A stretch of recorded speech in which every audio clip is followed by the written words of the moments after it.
bless you. Amen. Lord, test. Magandang umaga. Happy Lord's Day. Amen. Happy Lord's Day, mga kapatid. So, Sunday is the Lord's Day. It's not family day. It is not a luxury day. But it is a Lord's Day. Bawat Kristiyano ay pupunta sa baysambahan. So, maaga pa, umiyak na ako. Umiyak na ako, mga kapatid. Stress, no? Stress. Ang sarap pala maging membro ng balik mo. Gusto ko maging membro ulit. Kasi pag membro, ikaw yung nagpapasakit sa puso ng pastor. Pag pastor ka, ikaw yung nasasaktan. Kaya sabi ko, Lord, gusto ko sana maging membro ulit. No? Pero tinawag tayo ng Panginoon, mga kapatid, and I know na ang gawain, sabi nga ng awitin, no? The church will rise, no? Triumphantly will rise, no? Sabi ng Bible na walang sino mang pwedeng makatalo, no? I will build the church and the gates of hell shall not prevail against it. No? So, stress, no, sa ministry, sa gawain ng Panginoon, mga kapatid. And alam ko, God called me in the ministry because God knows, no, na alam ko, no, whatever trials, problem in the ministry, by God's grace, no, we can face it, no, by God's grace. No? So, salamat again, no, nandito po ako sa inyong harapan, mga kapatid.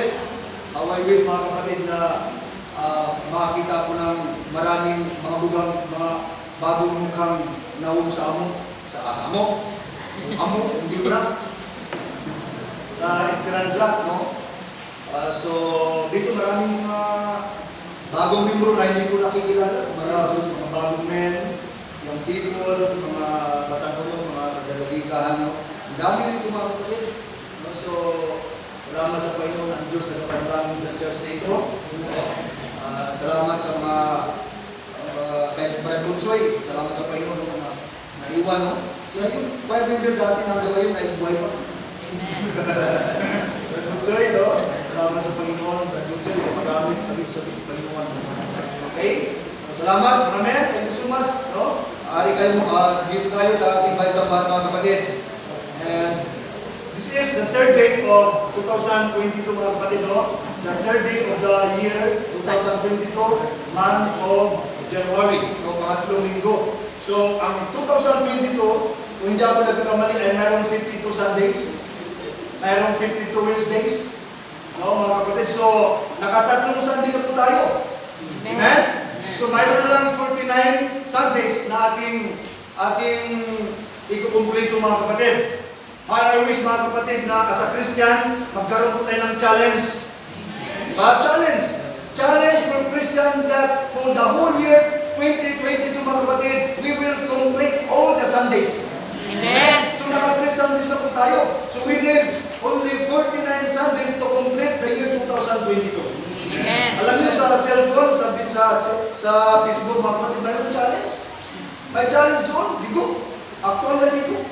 Grabe no. Actual sa doon. Grabe no. Pati pagligo, ginalain. Diba? Tapos tayo, mga Kristiyano, mga kapatid, wala tayong challenge para sa Panginoon.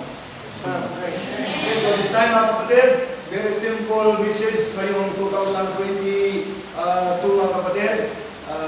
Dito tayo sa book of Romans, Psalms chapter 1, verse 1 to 6. The book of Psalms chapter 1, verse 1 to 6. Tayo po lahat ay tumayo, mga kapatid, bilang pagbibigay respeto sa salita ng Panginoon. Psalms chapter 1, verses 1 to 6. Araw mo sa lahat, say amen. Amen. The book of Psalms chapter 1, verse 1 to 6. Sabi ng Bible, mga kapatid, basahin po natin palitan. Let us read it responsibly. Okay, sabi ng Bible, verse 1, basahin po po. Then tayo sa verse 2, hanggang matapos po tayo sa verse 6. Sabay-sabay po tayo natin basahin.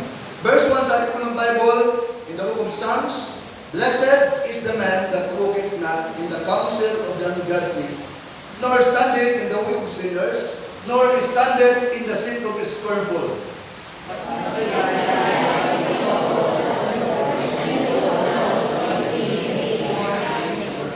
And he shall be like a tree planted by the rivers of water, that bringeth forth fruit in his season.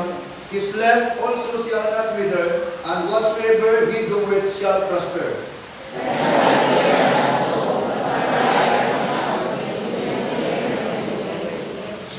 Therefore the ungodly shall not stand in the judgment, nor sinner in the congregation of the righteous.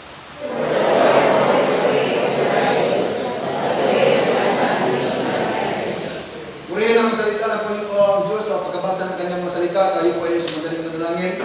Dakilang Ama, Diyos na makapangyarihan sa lahat, sa oras na ito, Panginoon, kami po, Panginoon, ay nagpapasalamat sa another opportunity, Panginoon, na makapagbigay ng walhati namin. Gamitin niyo po ang iyong lingkod, Panginoon, dahil wala pa pong magagawa, Panginoon, kung wala kayo, Panginoon.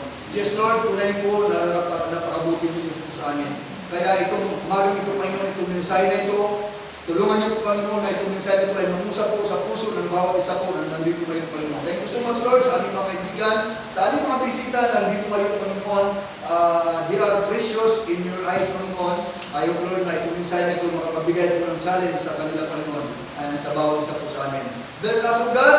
Use your servant. Gamitin niyo po ako, Panginoon. Gamitin niyo si Pastor Glenn. Gamitin niyo po Pastor Dulay, Panginoon. Panghamunin po ang inyong mga tao, Panginoon. Thank you so much, Lord. Itong dalangin namin sa matamis na pangalan ni Jesus Christus na aming tagapagligtas. Amen. Okay, so, mga kapatid, ngayong umaga ay napakasimple po yung ating pag-aralan.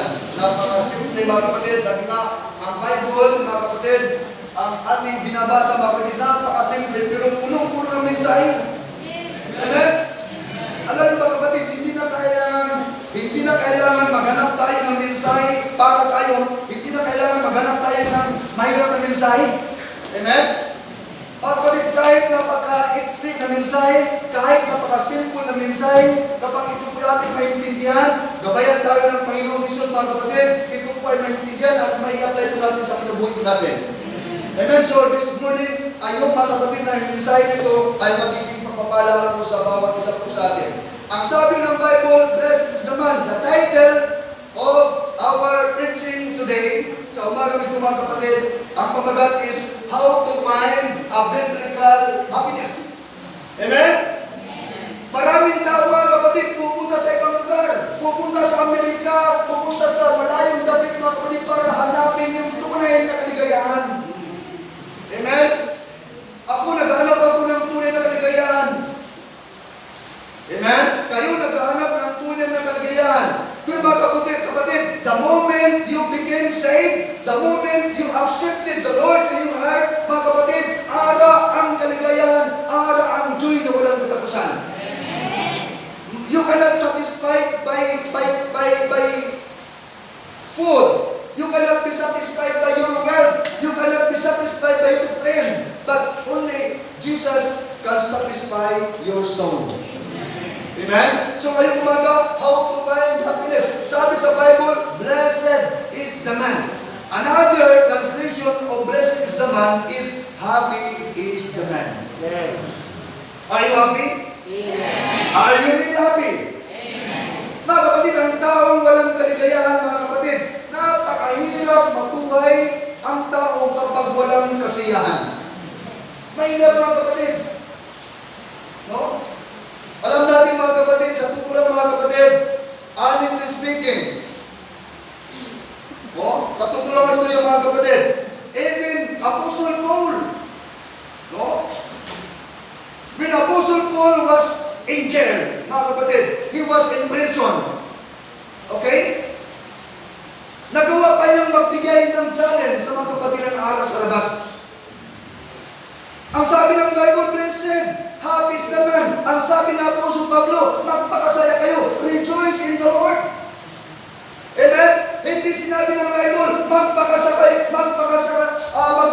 kayo sa barkada. Hindi sinabi, magpakasaya kayo sa inyong tahanan. Magpakasaya kayo kung saan man. But the Bible tells us, rejoice in the Lord. Why? Because in the Lord, you find the secret of happiness. Amen. sa akin, parang galit. Pero mga kapatid, sa puso ko, tuwang po ako. Why? Because ako ay na-saved. Yes, problem. Araw problem. Araw mga pagsubok mga kapatid. Pero kung titignan mo ang puso ko mga kapatid, ang puso ko punong-puno ng papasalamat sa Panginoon.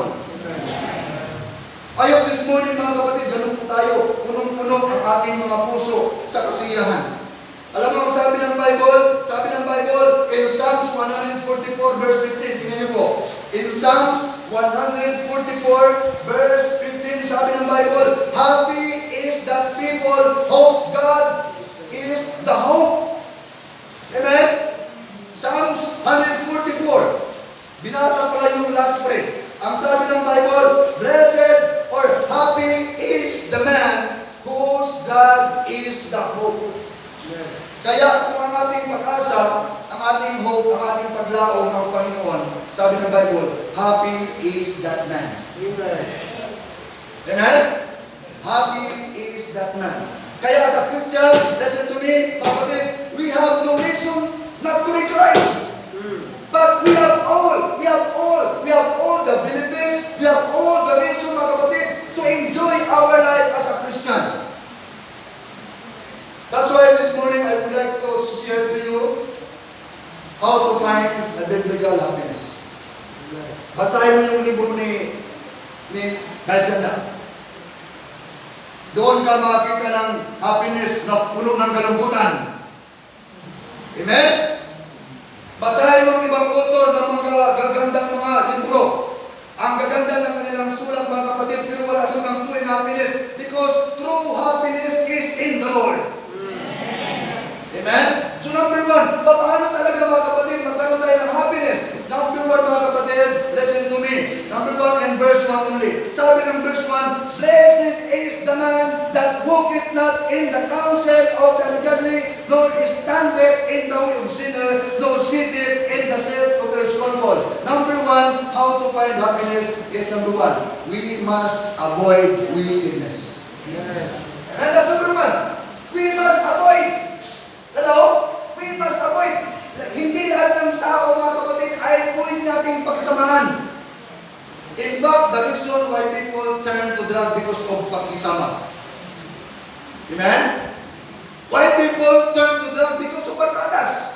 Mga barkada, mga kapatid. Kaya if you want to find, mga kapatid, if you want to find, kung gusto mo makasumbong ng tinatawag na biblical na kaligayahan, biblical happiness, mga kapatid, you have to avoid your unbeliever friend. Sabi ng Bible, you have to avoid your boyfriend, unbeliever boyfriend. You have to avoid your unbeliever girlfriend. Amen? Mga kapatid, ang tunay na kaligayahan ay wala doon. In fact, sabi ng Bible, masaya siya. Masaya ang tao kapag hindi humingi ng payo sa mga masama. Mga kapatid, may mga taong unbeliever, ang gaganda ng kanilang mga payo. Hello? Ang ganda-ganda. Hindi lahat ng unbeliever na hindi magandang payo. In fact, mga kapatid, napakaraming mga unbeliever, napakaraming walang Kristo sa buhay, mga kapatid, mga unbeliever. Pero ang gaganda ng kanilang advices. Amen? Pero mga kapatid, hindi sinasabi ng Bible, listen to me, hindi sinasabi, hey Christian, hindi sinasabi ng Bible, you young people, if you have problem, go to the unsaved and ask advices. No! Sabi ng Bible, masaya ang tao kapag hindi lumalapit sa mga makasalanan. Avoid wickedness. Sabi ng Bible, walk it not in the counsel. Sabi ng Bible, mga kapatid, standeth or seated in the seat of his scornful. Avoid them. Amen? Christian, dapat marunong tayong umiwas sa mga unbeliever. Bira, yung kailan ng mga kapatid, mayroong yung tipo sa amin, 4. Napapambayan, naka-video.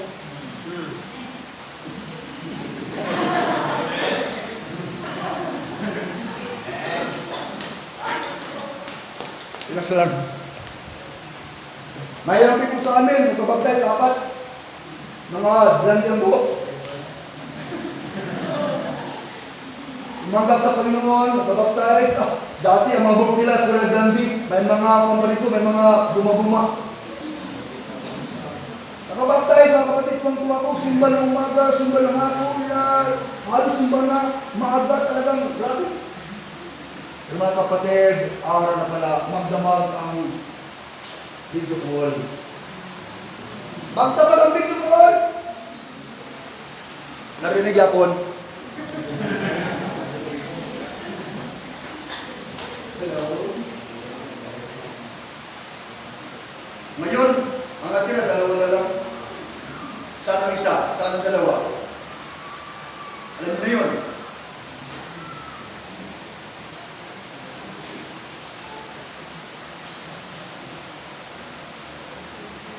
Mga kapatid, dapat ang ating samahan ay yung mga taong Bible man. Sabi ng Bible, mga kapatid, blessed is the man.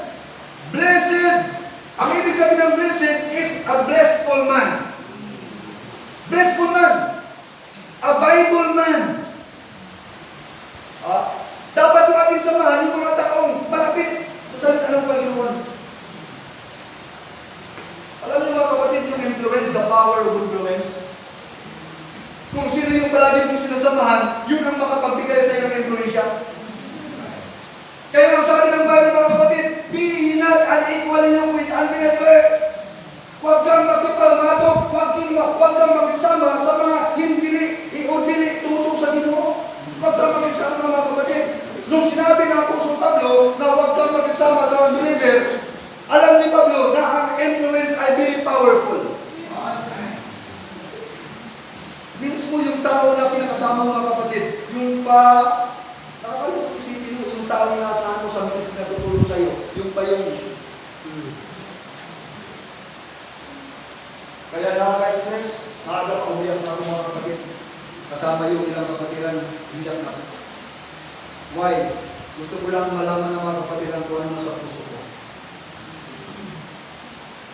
Salamat, may mga tao na hanggang sumuporta sa kanilang pastor. Amen? Kaya kayo mga kapatid, salamat na itong church na ito, nakita ko, minimilitahin si Pastor Dulay, gustong maglipat sa lugar na ito, gustong pumunta sa Tivoli. Nagpapaalam na si Pastor Dulay na, kapatid, aalis na ako, punta ako sa ibang lugar. Yung mga kapatid, salamat na mayroong ilang mga membro na kung saan ay nakapag-influence kay Pastor, maraming mga membro na kung saan nagpapahinggan sa Pastor para ang lingkod ng Panginoon ay manatili sa gawain. Pero may mga kapatiran, may mga membro, mga kapatid na tuwang-tuwa ka kapag umalis. Kaya salamat umalis, praise the Lord. Yeah, mayroong isang membro mga kapatid pumunta sa ibang church, doon sa, sabi ko, Brad, kung may membro na masaya ko na umalis, please the Lord. Ayaw ko sana na membro alis, siguro kung alis ka, salamat. Alam niyo po, walang nag-rebelde na hindi nandadamay. When Sanballat, nung si Sanballat ay nag-oppose kay Nehemiah, pati yung mga Samaria ba yun? Pati si Sanballat, si Tobiah, nadala niya. When the devil rebel against God, nadala niya mga kapatid, ang mga sa langit kaya walang rebelde na hindi nakadala. Kaya yung power of influence mga kapatid, yung power of influence, yun talaga ay napakapamilyan. Kaya dapat as a Christian, titignan mo natin kung sino yung taong palagi natin kasama. Kasi yun ang pinigay ng influence sa atin. Kung makikisama ka kay Brother Joe, Brother Edwin, kay Brother Verde, Mohamed, Brother Rodel, maniwala ka mga kapatid, pero kung nagpag-influence ka sa unbeliever mga kapatid, maniwala ka, someday, mawawala ka sa church na ito. Sabi ng Bible, kapag ang tao na hindi humingi ng payo sa mga unbeliever, hindi tumatayo sa mga makakasalanan, hindi siya umupo sa mga taong chismoso, chismosa. Ang sabi ng Bible mga kapatid, pag sinamahan mo, mga spiritual, maging spiritual ka rin. Pero pag sinamahan mo bakla yun, maging bakla din ka rin. Pag sinamahan ng mga kapatid, mga bakla, bakla rin. Pag sinamahan ng mga tumboy ka rin. Why? Because the power of influence is there. Kaya ang sabi ng Bible, tinan mo, in Proverbs 13:20. Tinan mo sa Proverbs 13:20, please. Buksan natin. Proverbs 13 verse 20. At ito kung sabi sa Bible. Proverbs 13:20. Sabi ng Bible, mga kapatid, hindi ako sa mali, sabi niya. Okay. Anak, say amen. Proverbs 13:20. Sabi ng Bible, he that walketh with wise men shall be wise. Amen? But a companion of fools shall be destroyed. Gusto mo magiging wise? Ha? You go with wise. Amen? Gusto mo magiging wise? You walk with wise. Pero kung gusto maging bubo, lagad ka, sama ka sa mga bubo.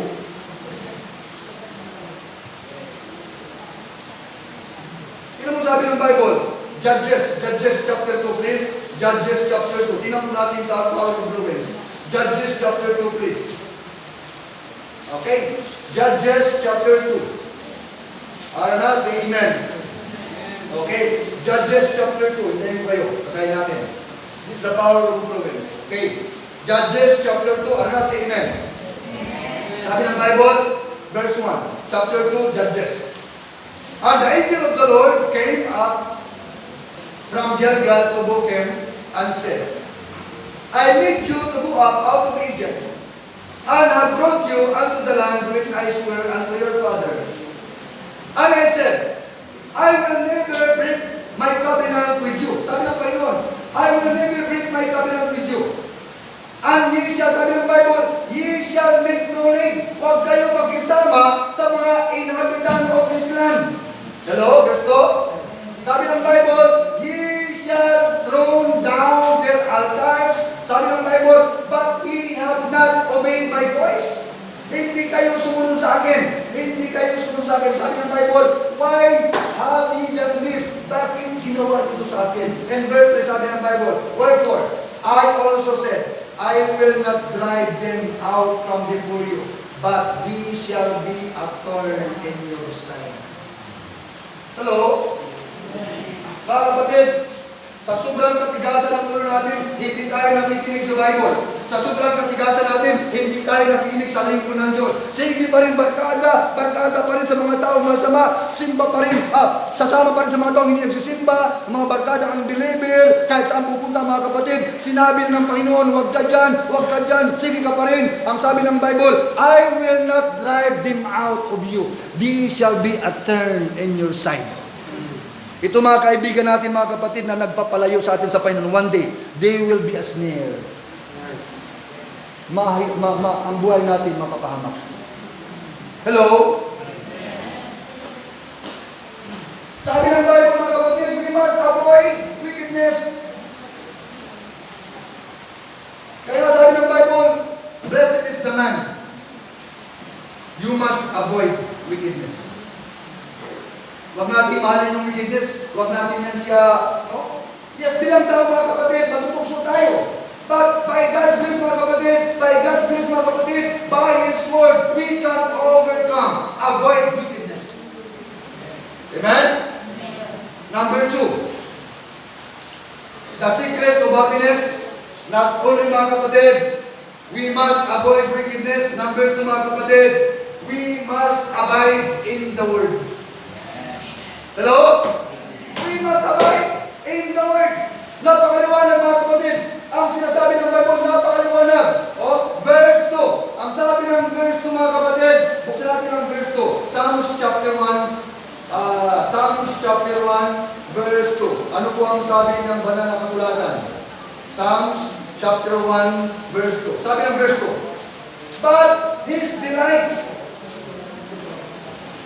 But his delight is in the law of the Lord. Amen? Kita niyo po mga kapatid? Ang sabi ng Bible, delight, ang ibig sabihin ng delight, mga kapatid, yung nagpapasaya sa iyo. Ang isang tao, mga kapatid, ang kanyang kasiyahan ay ara sa salita ng Panginoon. Makikita mo, ang isang tunay na Kristiyano, mga kapatid, nakakatuwa. Why? Because ang kanyang kaligayahan, ang kanyang buhay ay ara sa salita ng Diyos.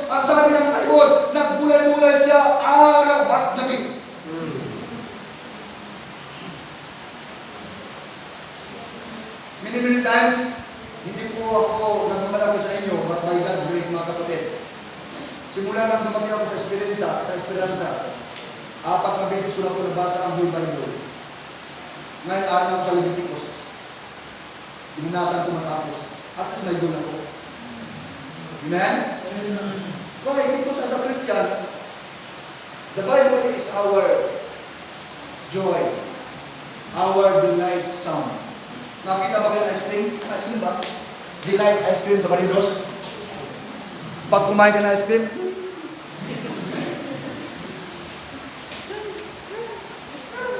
pati yung tumutulo sa lupa. Delight! Pag kumain ka ng ice cream at delight, grabe ang sarap. Lalo ka.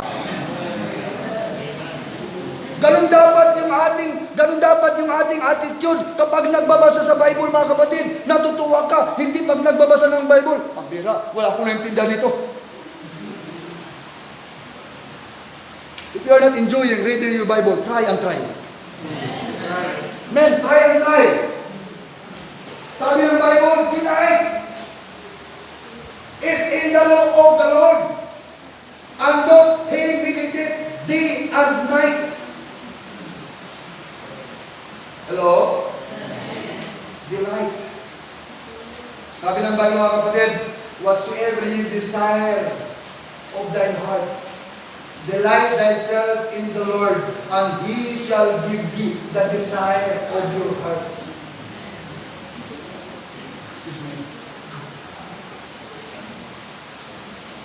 Salamat, Brother Joe.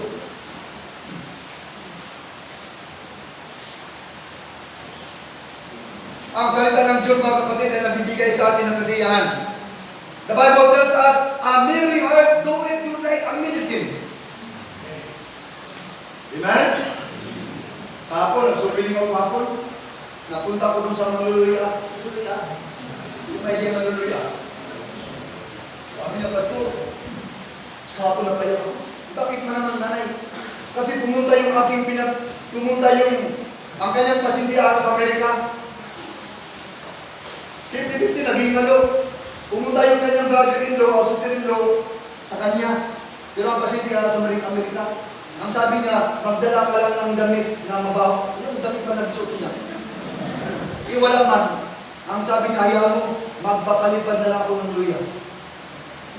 Gidoktor luya. Sabi siya, luya. Pupunta sa Amerika. After 2 days, bumalik yung babae. Nagluwala daw. Tungkol daw. Ang dami naming doktor sa Amerika, pinagaling, hindi ko magaling. Pero nanay, dahil sa iyong gumaling.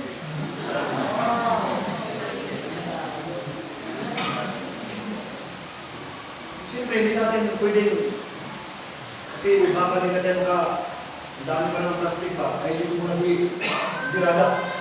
Ganun ba? Diradahin ko yan kapag alam ko na hindi na ako makapagpuan ng kaluluwa, hindi ko sila madala sa kanya, diradahin ko yan, balikan mo yun. Ngayon, medyo, paano muna tayo? Hindi mo yan.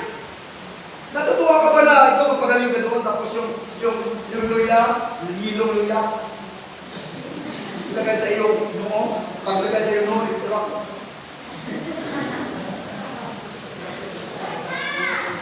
Sabi ko, nanay, hindi ako naniniwala niyan. Pero naniniwala ako sa salita ng Diyos. Because as a Christian, as a child of God, mga kapatid, there are a lot of benefits that God given to you. Sabi ng Bible, He healeth your diseases. Word of God, mga kapatid. Ano mo naman ang napakahirap natin? Napakahirap, kapatid. Di ba? Napakahirap natin. Ngayon, hirap pa rin. Diba, Brother Del? Brother Freddy? Hirap! Brother Freddy nga ako din. Nag-alsa ko ng mais para lang mabuhay. Pero salamat, mga kapatid, by continuing our service to the Lord, faithful serving the Lord, reading the Word, mga kapatid, God prospered us. Sabi ng Bible, this book of the law shall not depart out of thy mouth, but thou shalt meditate day and night, that thou mayest observe according to all that is written therein. And thou shalt make thy way prosperous. Tama po? May mali ba, diba? At least naging prosperous. Amen. Sabi ng Bible, this book of the law, itong libro na ito, itong Bible na ito po yung nagbibigay sa atin ng prosperity. Amen. Ano gusto natin? Prosperity or poverty? Yes, of course, we need. We want prosperity. And the secret of prosperity is in the word. Amen. Sabi ng Bible, and he shall, and verse 3, sabi ng verse 3 ng Psalms, and he shall be like a tree planted by the rivers of water that bringeth forth his fruit in his season. His leaf also shall not wither, and whatsoever he doeth shall prosper. Amen. Ang sabi ng Bible, ang isang tao daw mga kapatid, ang isang tao na palaging nag-meditate sa pulong sa Ginoo, ang sabi sa Bible, he shall be like a tree planted by the rivers of water that bringeth forth fruit in his season. His leaf shall not wither, but whatsoever he doeth shall prosper. Yan mga kapatid, ano sabi ng Bible? Amen.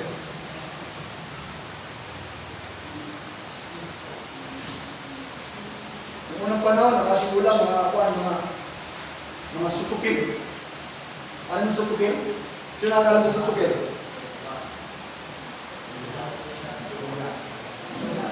Suka?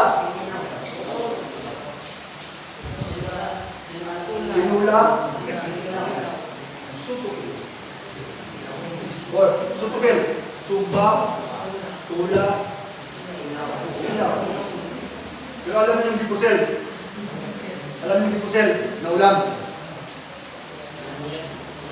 Ginamos, pusang sili. Mayroon ako yung people sa Eris, Bas Eris. Tuwing kain kami, walang sili. Tuwing kain ko sili. Naupos ako mga sili sa amin, mga sili. Ang ginawa ko, bila ko ng sili, yung gulay ko ng sili, 1 kilo. Gigatan ko mga sili. Pero masarap na magaluto. Away hindi kumain. Pati ako hindi kumain. Sabi ko, kala ko, sili-sili. Yung pala, ayaw ng sili. Ang ngayon, wala sila. Hindi na sila makita sa akin na kumakain ng sili. Dipusil. Ginamos. Dipusahan ng sili.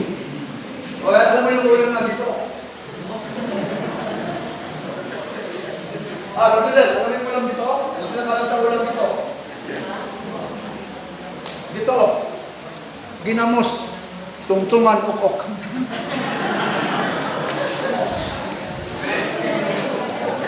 Wala talaga.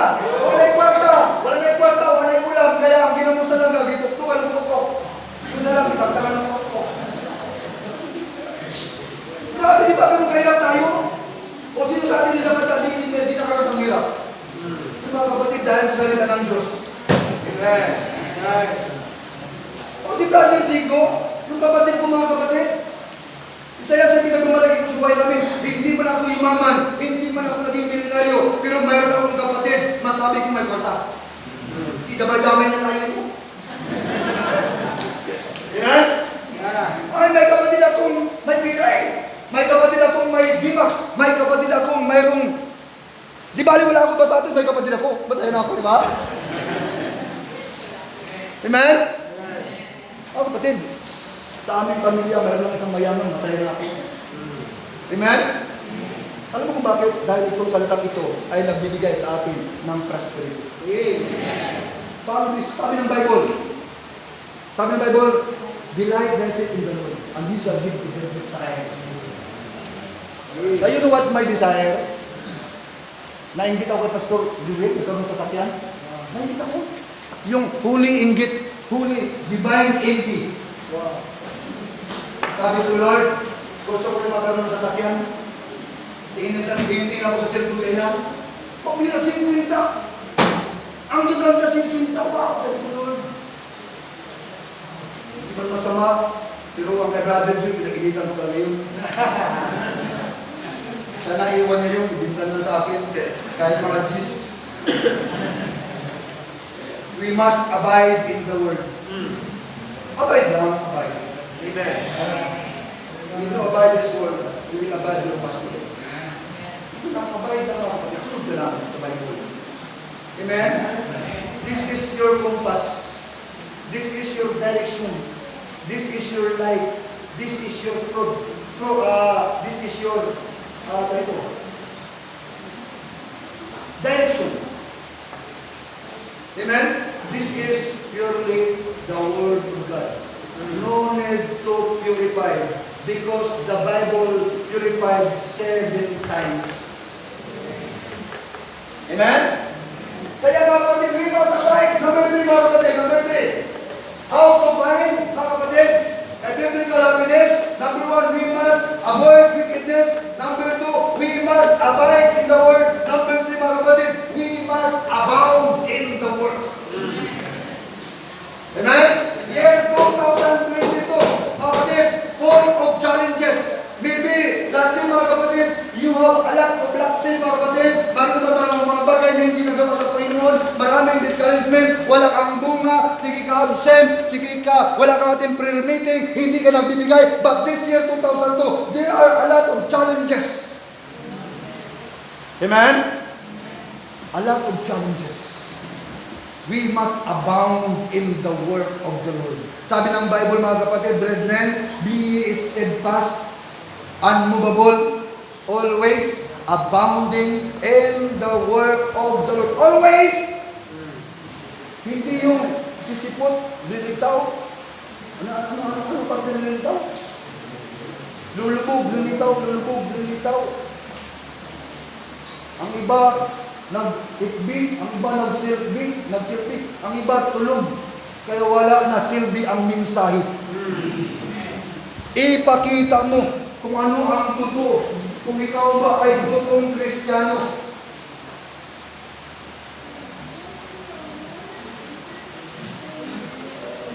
Kung sa trabaho, laging alis to. Pero nanghihina kapag linggo. Pag linggo, nagkakasakit. Nagkakaroon siya ng sinusitis. Nakakaingit kayo nito mga kapatid kasi dami-dami nyo. Sa amin ngayon, pagkira, ang nakaupo sa amin mga kapatid, meron kami missionary, lahat ito na yung membro. Kasi yung kamag-anak ni Pastor Glenn, doon na natin. Lahat ng kamag-anak ni Pastor Glenn, doon na binigyan ko ng blessing, o doon kay atin. Kaya, 10 ng membro namin na wala. Yung mga nanay pa naman, ang nandyan, yung mga butiti. Yung butiti ba, yung mga tapos na yung butiti. Kadami ka. Pero wala tayo yung pagbutiti mga kapatid. O swagay mo pinang mga butiti. Tapos natin butiti. Mga bata-bata pa na kung pag-aayin pa talaga masyadong magagamit sa ministry. Yung expression lang niya pero hindi masama yun. Ang may mga trabaho, wala. Yung mga kumikita, wala. Ang nandoon, mga young people. Siyempre ang mga young people, nakakain mo, sunduin mo, bigyan mo lang.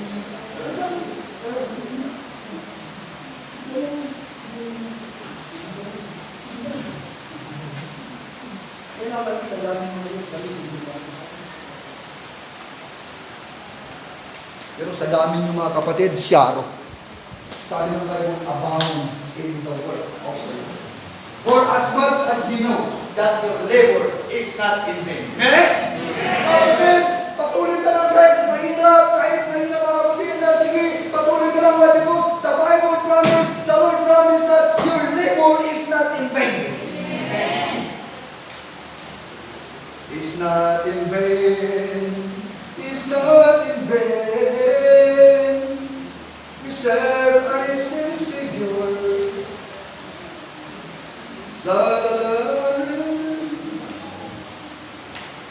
Your labor is not in vain. We must abound in the work of the Lord. Christians, maybe bago ka pa lang, maybe matagal ka na sa church na ito. Alam mo how the Lord gives you blessing. Alam mo how the Lord gives you happiness. Alam mo, dito tayo masaya sa church. Amen? Kapag umalis ka sa church na ito, mga kapatid, kapag umalis ka sa Panginoon, kapag naghina ka sa Panginoon, mga kapatid, unti-unti lumalayo ang kaligayahan mo.